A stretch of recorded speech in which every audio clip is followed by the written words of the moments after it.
निवडणुकीचा नगरपालिकेचा कालावधी सोडल्यास जवळजवळ 5 वर्षे जास्तीचे होत आता 6 महिने अजून अधिकचे झाले एवढा प्रशासकीय काळ आपल्या समोर गेला, ज्यामध्ये आपला कॉलनी एरिया जरी असला, सुशिक्षित एरिया जरी असला तरी आपल्या समोरील उमेदवार जे आहेत तेवढेच ताकदीचे शिक्षित आणि सुशिक्षित उमेदवार आपण आपल्या समोर दिलेले आहेत।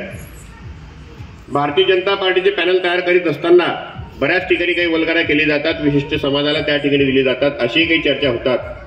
मात्र आपणच असे आहोत, मी मुद्दा म्हणून हा मुद्दा या ठिकाणी आपल्या कॉलनीमध्ये काढण्याची इच्छा नसताना सुद्धा अशी काढली, कारण आपण सुशिक्षित वर्गामध्ये मोजताप येतो आणि आपण लोकांच्या मनापर्यंत काय सत्य आणि काय असत्य या गोष्टी मांडण्यासाठी आपण ठामपणे पुढे येऊ शकतो। म्हणून सांगू इच्छितो, तब्बल 16 उमेदवार वेगवेगळ्या जाती धर्माचे, असे अनेक जाती धर्माचे 16 उमेदवार आपल्या पॅनलमध्ये आहेत।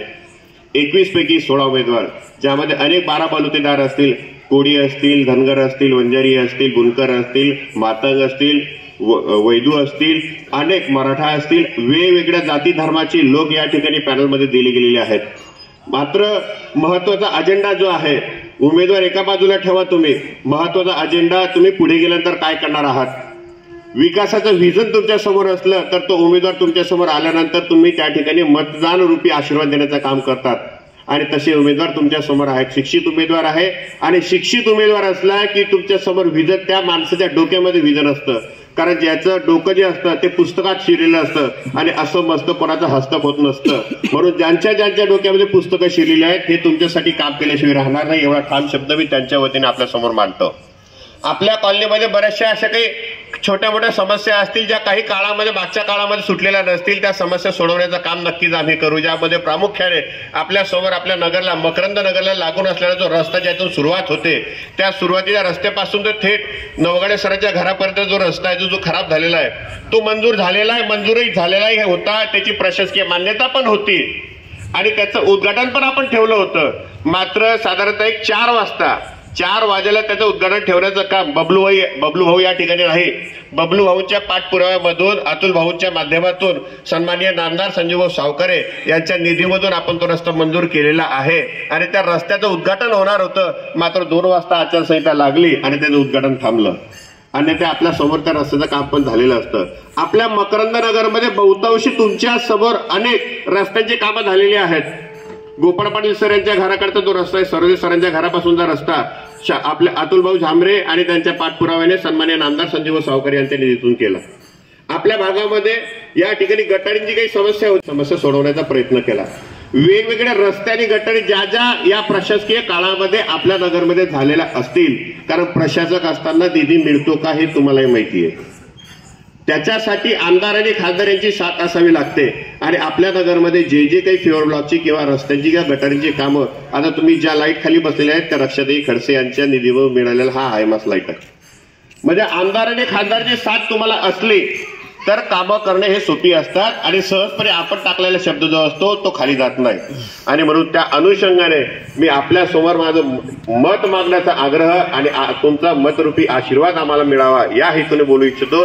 आमदारही भारतीय जनता पार्टीचे आहेत, खासदारही भारतीय जनता पार्टीचे आहेत आणि महाराष्ट्र राज्यात सुद्धा सरकार भारतीय जनता पार्टीचं, देशात सुद्धा सरकार भारतीय जनता पार्टीचं, आणि त्याच हेतूने तोच आदर्श आणि तोच विकासाचा मुद्दा लक्षात घेऊन वडगाव नगरपालिकेमध्ये सुद्धा आपल्या भारतीय जनता पार्टीच्या उमेदवारांना, नगराध्यक्षा सकट सर्व उमेदवारांना आपण घवघवीत मतदान देऊन त्या ठिकाणी विजयी कराल अशी अपेक्षा या ठिकाणी मी बाळगतो। आज जामनेर या नगरीमध्ये सन्माननीय नामदार गिरीशभाऊ महाजन यांच्या सौभाग्यवती साधनाताई महाजन या बिनविरोध नगराध्यक्ष झाल्या। बिनविरोध होण्याचं कारण त्यांचं विकासाचं व्हिजन, आणि तेच व्हिजन आपल्या नगरपालिकेमध्ये सुद्धा आम्ही ठेवणार आहोत। विकासाचं व्हिजन म्हणजे प्रामुख्याने महत्वाच्या काही गोष्टी आहेत की आपल्या वडगाव नगरपालिकेच्या अंतर्गत, नगरपालिकेच्या माध्यमातून एक चांगल्या दर्जाचं हॉस्पिटल, ग्रामीण रुग्णालय आपल्याकडे आहे, नक्की आहे, तिथे मोफत सुविधा मिळते। मात्र मोठमोठ्या सर्जरीसाठी आपल्याला जळगावला जावं लागतं, मोठमोठ्या ट्रीटमेंटसाठी जळगावला जावं लागतं। मोफत स्वरूपाची ट्रीटमेंट आपल्याला मिळेल नगरपालिकेच्या दवाखान्याच्या माध्यमातून, अशी योजना, असा कयास आमचा या ठिकाणी आहे। नगरपालिकेच्या माध्यमातून हार्ट सर्जरी सारख्या सर्जरी सुद्धा आपण या हॉस्पिटलमध्ये करू शकतो, गरिबांना त्याचा लाभ मिळेल असा मानस आमचा या नगरपालिकेच्या माध्यमातून आमच्या उमेदवारांचा आणि नगराध्यक्षांचा आहे। नगरपालिकेच्या अंतर्गत आज रोजी या शाळा नगरपालिकेच्या अंतर्गत नाही, जिल्हा परिषदेच्या अंतर्गत आहेत। मात्र जिल्हा परिषद शाळा सुद्धा नगरपालिकेच्या अंतर्गत घेऊन त्यांना हायटेक कसं करता येईल आणि गोरगरिबाच्या पोरांना त्या ठिकाणी शिक्षण कसं देता येईल याचा मानस सुद्धा आमचा असेल। विकासाचा अजेंडा हा एकच शब्द आमच्या समोर आहे, विकासाचा अजेंडा बस, आणि त्या अनुषंगाने आम्ही जाणार आहोत।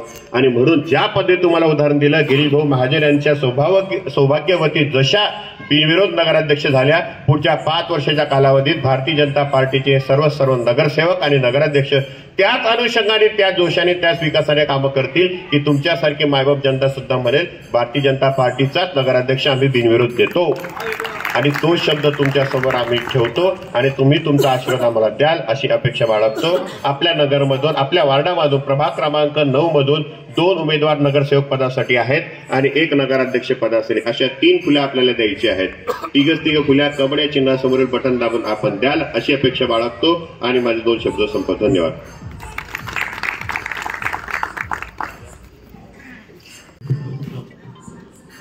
वरंगाव नगर परिषदेच्या निवडणुकीच्या निमित्तानं इथं उपस्थित असलेले आपले भारतीय जनता पार्टीचे सर्व व्यासपीठावरील नेते, त्याचप्रमाणे भारतीय जनता पार्टीचे अधिकृत उमेदवार वंदनाताई पाटील, त्याचप्रमाणे निलेश खासने आणि त्याचप्रमाणे नगराध्यक्षाच्या उमेदवार सौ श्यामल अतुल झांबरे व उपस्थित असलेले माझे मतदार बंधू आणि भगिनींनो, आपण आज इथं सर्व बघतोय की वरंगाव शहरामध्ये वरंगाव नगर परिषदेच्या निवडणुकीची रणधुमाळी सुरू आहे। वेगवेगळ्या प्रकारचे लोक आपल्याजवळ येत आहे। आपण फेसबुक, व्हॉट्सअपच्या माध्यमातून बघतोय की वेगवेगळ्या लोकांचे विचार आपण तिथे ऐकतोय। कोणी काही म्हणताय, कोणी काही म्हणताय, कोणी काही बोलताय, कोणी टीका करताय, पण आपल्याला काहीच करायचं नाहीये। कारण आम्ही जिथून घडलोय किंवा आम्ही जिथं काम करतोय, या भारतीय जनता पार्टीच्या नेत्यांनी आम्हाला सांगितलंय की कोणी कितीही टीका करू द्या, त्याच्यावरती आपण टीका करायची नाही। आपण फक्त एकच ध्यास ठेवायचा आहे, विकास विकास विकास। आणि मतदार माय माऊली ही जी आहे ही हुशार आहे, अत्यंत हुशार आहे। त्यांना माहिती आहे की काम करणारे कोण आहे आणि काम करणारे कोण नाही। म्हणून जरी या वरंगावमध्ये पाण्याची समस्या अति कठीण होती, ही पाण्याची समस्या आज जर 17 दिवसाहून जर 5 दिवसावर आणली असेल तर ही भारतीय जनता पार्टीच्या माध्यमातूनच ही झालेली आहे। हे का झालंय तर इथं या भारतीय जनता पार्टीचे आपले नेते गिरीशभाऊ महाजन आहे, त्याचप्रमाणे आपल्या केंद्रीय मंत्री रक्षाताई खडसे आहे, त्याचप्रमाणे आपल्या तालुक्याचे विकास पुरुष आमदार संजूभाऊ सावकारे आहे, यांच्या माध्यमातून ही योजना पूर्ण झालेली आहे। त्यामुळेच ही योजना आज आपण 5 ते 6 दिवसावर आणलेली आहे। आणि ही योजना आम्हाला 24 तास पाणी कसं या वरंगाव शहरामध्ये देता येईल यासाठी आम्ही जे पाण्याच्या टाक्यांचं बांधकाम सुरू आहे हे पूर्ण झाल्यानंतर ती चांगल्या प्रकारे कशी कार्यान्वित करता येईल यासाठी आमचं पूर्ण पॅनल सर्व नगरसेवक येत्यासाठी प्रयत्न करणार आहे। म्हणून मी वरंगावच्या जनतेला एकच सांगतो की भारतीय जनता पार्टीची सत्ता आल्यानंतर बदल कसा होऊ शकतो, हा मधातला काळ जो होता हा प्रशासकीय काळ होता। जवळजवळ मला वाटतं सर 5.5 वर्ष झाले हा प्रशासकीय काळ होता। प्रशासकीय काळामध्ये वरंगावकरांना अत्यंत वाईट अनुभव आले की या प्रभागामध्ये कोणत्याही प्रकारचे रस्ते नव्हते, कोणत्याही प्रकारचे कामं नव्हते, विकास कामं नव्हते। आम्ही येत होतो नेहमी काही ना काही कामाच्या निमित्तानं, आमदार साहेब संजू भाऊ असतील किंवा रक्षाताई असतील, या वेगवेगळ्या कामानिमित्त या प्रभागात येत होते तर आपण या रस्त्यांची दुरवस्था बघत होते।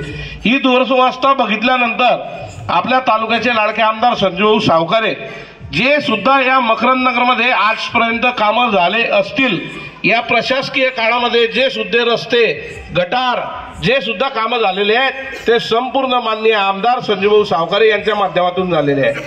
हे हायमत सुद्धा लागलेले हे रक्षाताईंच्या माध्यमातून लागलेले आहे।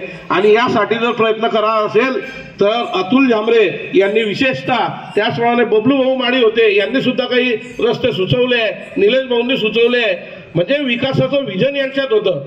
लोक म्हणतात की काय केलं, अरे हे नवखे उमेदवार आहे, हे सर्व जे उमेदवार आहे हे नवीन उमेदवार आम्ही देण्याचा प्रयत्न केला। परंतु अतुल भाऊ झांबरे यांनी आधी या प्रभागात काम करून दाखवलेली आहे। हे जे रस्ते हे सर्व रस्ते त्यांच्या माध्यमातून सुचवले गेले होते आणि कामं सुद्धा पूर्ण झालेले आहे। सरांनी सांगितलं हरिभाऊ पंढरी पाटील यांच्या घराजवळचा रस्ता असेल किंवा डॉक्टर भोयटे यांच्या घराजवळचा रस्ता असेल, या रस्त्याची सुद्धा प्रशासकीय मान्यता झालेली आहे। परंतु जर आचारसंहिता नुसती 2-4 घंटे सुद्धा उशिरा लागली असती तर या रस्त्याचं उद्घाटन झालं असतं. ते काम लवकरच आमदार साहेबांच्या माध्यमातून मार्गी लागणार आहे. ते आचारसंहिता संपल्यानंतर लगेच ते मार्गी लागेल असं आश्वासन मी या कॉलनीतल्या लोकांना देतो. अजून जे रस्ते बाकी असतील ते संपूर्ण रस्ते आमदार साहेबांच्या माध्यमातून इथं पूर्ण केले जातील. विठ्ठल मंदिराजवळ आपण छानसं छोटंसं सभागृह या कॉलनीत बांधकाम केलेलं आहे. वेगवेगळे रस्ते सुद्धा केलेले आहे. हे हनुमान मंदिर आहे इकडे ठाकरे सरांच्या घराजवळ, तिथं सुद्धा प्रस्तावित आपण छोटंसं एक सभा मंडप तिथं मंजूर करण्याचा प्रयत्न केला आहे.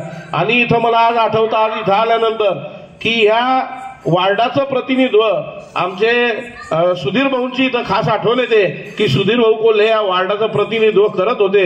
त्या दिवसापासून त्यांच्यापासून हा प्रभाग जो आहे हा भारतीय जनता पार्टीवरती प्रेम करणारा प्रभाग आहे. कारण सुधीर भाऊंनी त्या काळामध्ये रस्ते नव्हते, माती होती, सर्वीकडे चिखल होता. सुधीर भाऊंनी स्वतःच्या ट्रॅक्टर, इथं आम्ही बघतो, माझा सुद्धा इथं भट्ट्याचा व्यवसाय त्यावेळेस होता, तर मी बघितलं आहे की सुधीर भाऊंनी स्वतःच्या ट्रॅक्टरहून मुरुम आणून, खडी आणून तात्पुरत्या स्वरूपाचे रस्ते इथं पूर्ण करण्याचा प्रयत्न केला होता. आणि त्यांनी त्या काळात खूप कामं इथं केली होती. म्हणून मला आश्वासन आहे, मला असं वाटतं की या प्रभागातून तुम्ही खरोखर आमचे भारतीय जनता पार्टीचे तिन्ही उमेदवार, आपल्याला एकच बघायचं आहे, काही उमेदवार कोण आहे काय आहे काही बघायचं नाही आहे. इथं सत्ता भारतीय जनता पार्टीची आहे, राज्यात भारतीय जनता पार्टीची आहे, म्हणून सत्ता वरंगात सुद्धा भारतीय जनता पार्टीची पाहिजे. आपण एखाद्या गावाचं उदाहरण घ्या, तालुक्यात जवळजवळ 95% सरपंच हे भारतीय जनता पार्टीचे आहे.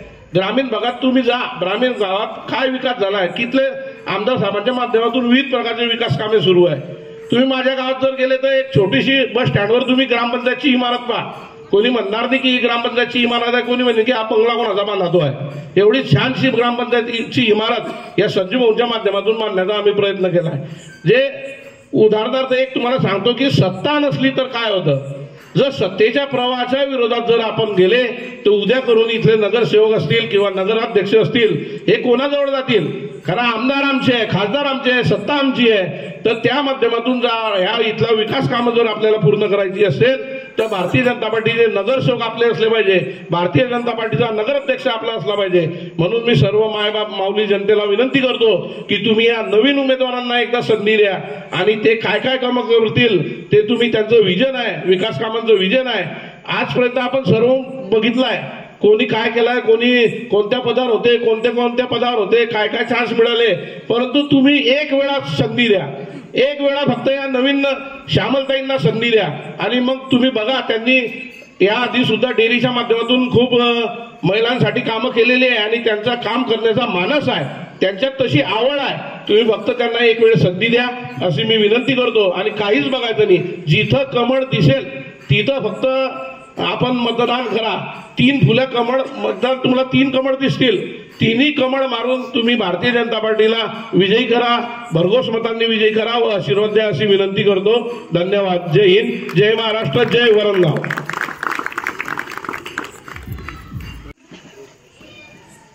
प्रथमतः महाराष्ट्राचे आराध्य दैवत राजे छत्रपती शिवाजी महाराज, फुले शाहू आंबेडकर यांच्या स्मृतीस अभिवादन करते आणि तसेच मंचावर उपस्थित असलेले भारतीय जनता पार्टीचे नेते, पदाधिकारी तसेच प्रभाग क्रमांक 9 मधील सर्व सुज्ञ मतदार बंधू आणि भगिनींनो, आपण जाणता आहातच, सर्वांनी इथे समस्या मांडल्या, सर्वांनी सांगितलं, तरी सुद्धा मी सांगते, मी वंदना भागवत पाटील, प्रभाग क्रमांक 9 सर्वसाधारण महिला या गटातून भाजपची अधिकृत उमेदवार आहे आणि ज्या सर्व समस्या आहेत त्या आम्ही सर्वांच्या साथीने पूर्ण करणार आहोत. तसेच हा जो प्रभाग आहे या प्रभागामध्ये मकरंद नगर, अयोध्या नगर, सरस्वती नगर, गणपती नगर, प्रतिभा नगरचा काही भाग, हिना पार्क आणि मकरंद नगर फेज 2 हा प्रभागात येतो. आणि या समस्या म्हणजे मेन या भागामध्ये रस्ते आणि गटारी हा जो आहे ती समस्या आहे. तसेच पाणी पुरवठा हा योग्य रीतीने सुरळीत व्हावा, त्यासाठी जे पाणी पुरवठ्याचे नियोजन राहील ते आम्ही सर्व उमेदवार करू. तसेच दादांनी सांगितल्याप्रमाणे, प्रशांत दादांनी सांगितल्याप्रमाणे तुम्ही आम्हाला सर्वांना भरघोस मतांनी विजयी करा। तसेच आम्ही नगरसेवक म्हणून 2 जण विजयी झाले, तसेच आमचे नगराध्यक्षाच्या पदाचे उमेदवार आहे श्यामलताई झांबरे, ह्या सुद्धा निवडून येणं गरजेचं आहे। कारण दादांनी सांगितल्याप्रमाणे वरती भाजपची सत्ता, महाराष्ट्रामध्ये भाजपची सत्ता, आणि ते जर नगराध्यक्ष भाजपचा आला तर आपल्याला निधी हा सढळ हाताने मिळणार आहे। त्यासाठी आमची सर्वांची तुम्हाला कळकळीने विनंती आहे की तुम्ही आमचे नगराध्यक्ष पदाचे उमेदवार, तसेच आम्ही नगरसेवक मी आणि निलेश दादा, आम्हाला सर्वांना भरघोस मतांनी विजयी करा असे मी आवाहन करते। तसेच आजचा जो कार्यक्रम आम्ही इथे घेतला, कॉर्नर सभा घेतली, त्यासाठी या सभेसाठी आमचे हजर असलेले भाजपचे पदाधिकारी प्रशांत दादा पाटील, अजय दादा पाटील, वायर पाटील सर, ज्ञानदेव दादा झोपे, तसंच प्रभाग अधिकृत उमेदवार नगराध्यक्ष पदाच्या श्यामलताई झांबरे, प्रभाग अ चे उमेदवार निलेश दादा खाचणे आणि सर्व प्रभाग क्रमांकातील 9चे सुज्ञ मतदार बंधू भगिनी, तुम्ही हजर आले, आमच्या विनंतीस मान देऊन इथे आले, त्याबद्दल सर्वांची मी आभारी आहे। धन्यवाद। जय हिंद, जय महाराष्ट्र। सर्वांना